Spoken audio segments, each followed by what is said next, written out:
Hi,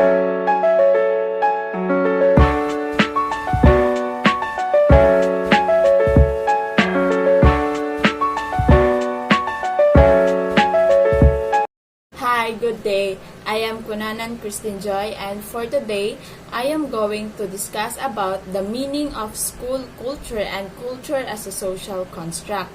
So, first, we are going to discuss about the meaning of a school culture. So, let's first define what is school and what is culture. So, school means an institution for educating children. So, it is a facility or a building where students or children are being educated. Next is culture. So, what is culture? So, culture means the customs, arts, social institutions, and achievements of a particular nation, people, or other social group. So, another definition is culture is a complex whole which includes knowledge, belief, art, moral, customs, and any other capabilities acquired by man as a member of the society. So, it is the sum total of a given society's ways of life, molded and shaped by prevailing circumstances and environment. So, in a simple words, culture is the way of life of group of people, or meaning the way they do things. And now let's define what is the school culture. So the term school culture generally refers to the beliefs, perceptions, relationships, attitudes, and written and unwritten rules that shape and influence every aspect of how a school functions. But the term also encompasses more concrete issues such as physical and emotional safety of the students, the orderliness of classrooms and public spaces, or the degree to which the school embraces and celebrates racial, ethnic, linguistic, and cultural diversity. So according to Fulan 2007, school culture can be defined as the guiding beliefs and values evident in the way a school operates. So, school culture can be used to encompass all the attitude, expected behaviors, and values that impact on how the school operates. So that is the meaning of school culture. So now, let's go to culture as a social construct.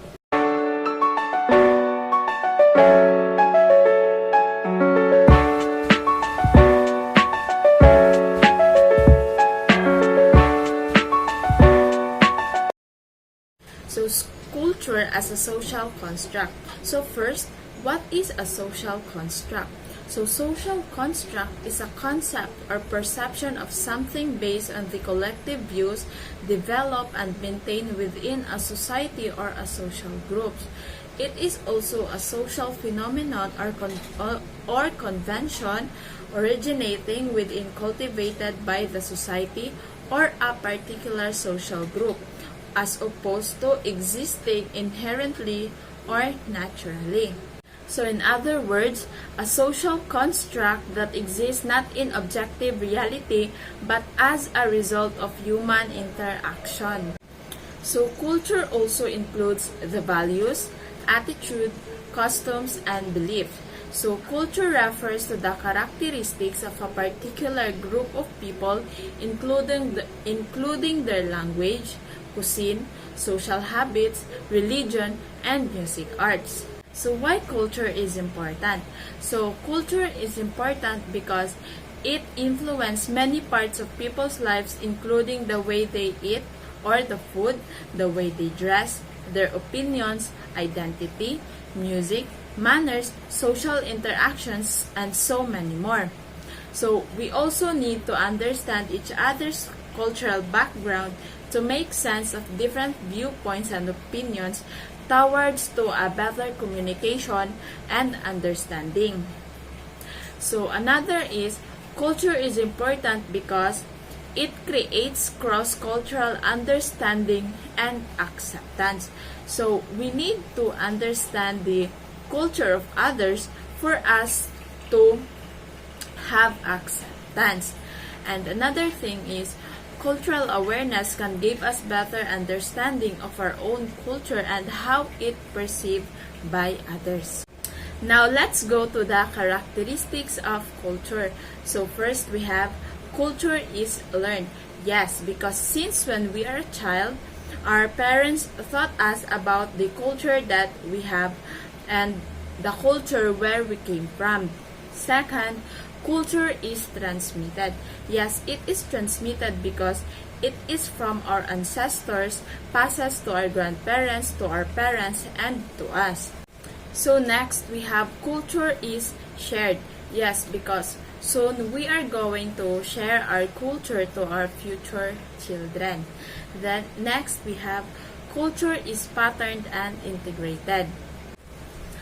It is patterned and integrated because we adopt another culture without diminishing or forgetting our own culture. Next is culture is adaptive and maladaptive. Why? Because this means that humans have biological and cultural ways of adapting their own environment. So, however, some groups find it difficult to adapt to certain culture and making it maladaptive. So, it means that if we adapt to one culture, it says that it is adaptive. And if we find it difficult to adapt another one's culture, so that's the time it making it maladaptive. Culture is essential in social life. So how can we say that culture is essential in social life? It is because an individual's cultural participation influences how he or she behaves towards in the society, and their cultural participation influences how they treat others. And now let's go to the levels of culture. So there are 3 recognized levels of culture in society. So each level of culture signifies particular cultural traits and patterns within the group. So people with even the same culture carry several layers of mental programming within themselves. So first, we have the international culture. So the international culture is one level referring to culture that transcends national boundaries. So this kind of culture spread through immigration, colonization, and even the expansion of multinational organizations. So for example, the adoption of technology and social media across the continents. So it allows the people to live and operate across national boundaries by letting them to create and sustain international culture. So I hope you understand about international culture. So next is we have the national culture. So in contrast, cultural traits and patterns shared within a country is called a national culture. So, national culture is most easily recognized in the form of symbols such as flags, logos, colors, as well as including national anthems and music styles. And lastly, we have the subculture. So, subculture is another level of culture that are subgroups of people within the same country. So, for example, we have the doctors, lawyers, teachers, athletes, and others. So, subcultures have shared experiences and common cultural distinctions, but they blend into the larger society or cultural system. So, subcultures have their own set of symbols, meanings, and behavioral norms which develop by interacting with another. Now let's go to the essential roles of culture in the society. So man is not only the social animal but also a cultured being. So man's social life has been made possible because of culture. So culture is something that has elevated him from the level of animal to the heights of a man. So man cannot survive without culture. It represents the entire achievements of mankind. So culture has been fulfilling number of functions, among with the following may be noted. We have culture as the treasury of knowledge.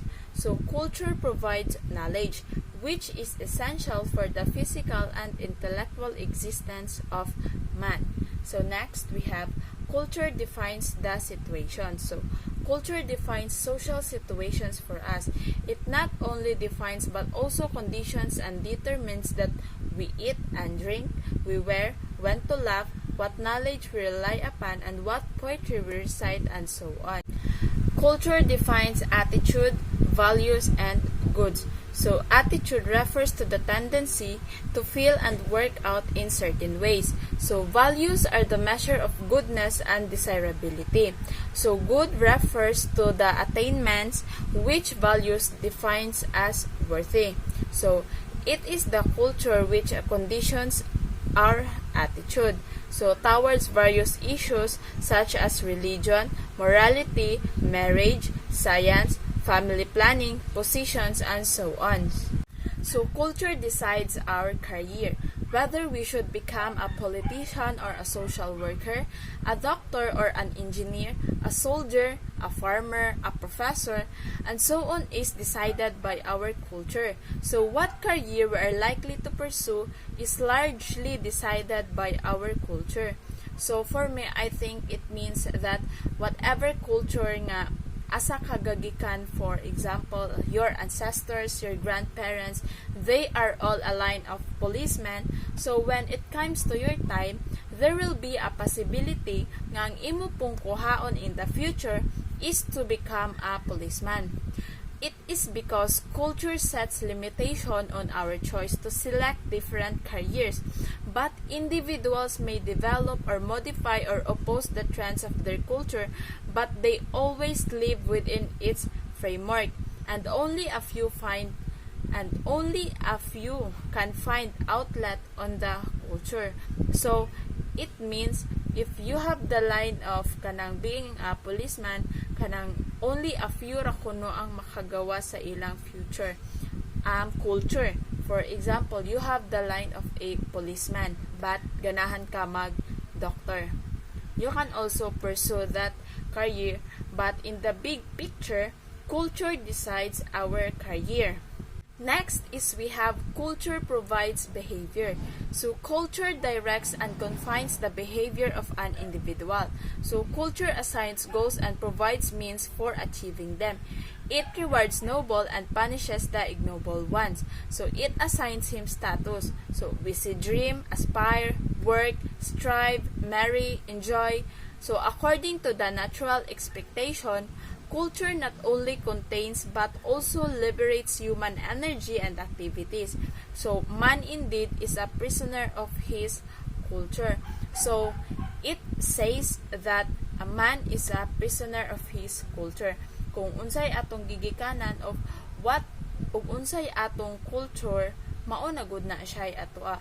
Although we can adapt another's culture, but we cannot escape our own culture. So lastly, we have the culture and the economy.